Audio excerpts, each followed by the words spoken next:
mentioned this figure, and you said he's quite central to Islamic traditionalism, Rene Guenon. Yeah. He also goes by the name of Abdul Wahid Yahya. Can you say a little bit more about him? Well, he was a Frenchman, and he was one of a generation of French intellectuals who rejected Catholicism and were interested in non-Western forms of religion. And in fact, originally, he was more interested in Hinduism than anything else. But then he became interested in Islam and interested especially in Sufism. And he understood Sufism as being a survival, one of the few survivals in the modern world, of what he called the perennial tradition, the primordial tradition. So his idea was that right from the beginning of humanity, there had been a religious truth, we might call it, which survived in Islam, in Sufism, and had been lost, he thought, to the Christians, and possibly, he thought, also survived in the Vedanta, in the Hindu tradition. But what he wrote about mostly was the Hindu tradition and this idea of the primordial tradition. But he moved to Cairo and he lived the last 20 years or so of his life in Cairo as a Sufi and a Muslim.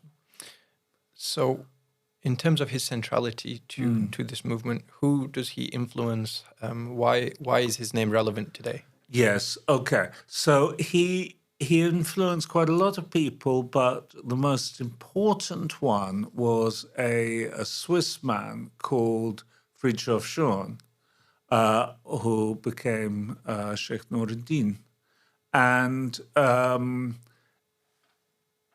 Schuon put together a global network of people who were interested in traditional religion, in Sufism, most of whom became Muslim and Sufis, and who they were all fairly high quality intellectuals, and they wrote, they gave lectures, they arranged exhibitions, they did all sorts of things, and were therefore influential on the development of Islam, especially in the West. And in England, the best known was Martin Lings, who died some years ago, but who was, of course, also Muslim and also Sufi, and who in the 1970s, 1980s was probably one of the leading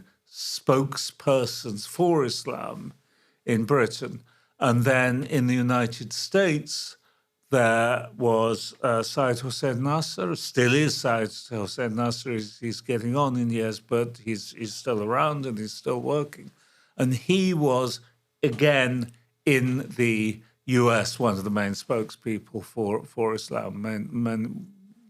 Wrote books that were very influential, been translated into a lot of languages as well, especially into Turkish and into Bosnian.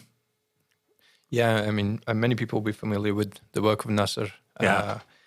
So would you say both of these two scholars that you've mentioned were influenced by Guenon to large extents in terms of their philosophy and the way they looked at things? Yes, I mean, if you look at Lings at the beginning, he was very close to Guénon. He lived in Cairo whilst Guénon was living in Cairo, and he was in effect Guénon's secretary for many years. So his understanding was very close to that of Guénon. Also of Schuon, he followed Schuon as his own sheikh, in fact, and as did Nasser.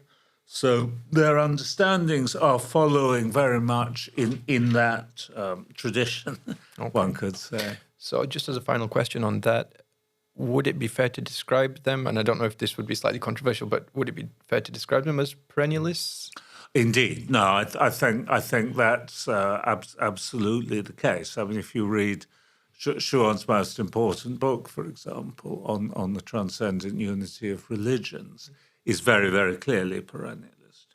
And for some people, this has been a source of controversy because the extent to which perennialism is compatible with mainstream Islamic understandings has certainly been brought into question.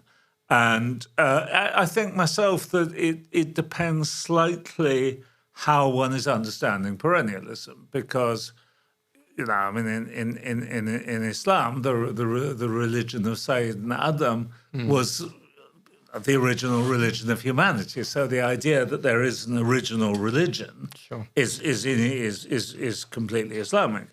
The question then becomes about the relationship between Islam, after the revelation of Islam, between Islam and other religions. So I think most Muslims would agree with Guenon that Roman Catholicism isn't a very appropriate path to follow. But Schuon's understanding, because he looked especially at religions. So as far as Schuon is concerned, Roman Catholicism contains truth, Islam contains truth, Buddhism contains truth, they all contain truth. And that is where we begin to get into difficulties from the perspective of Islamic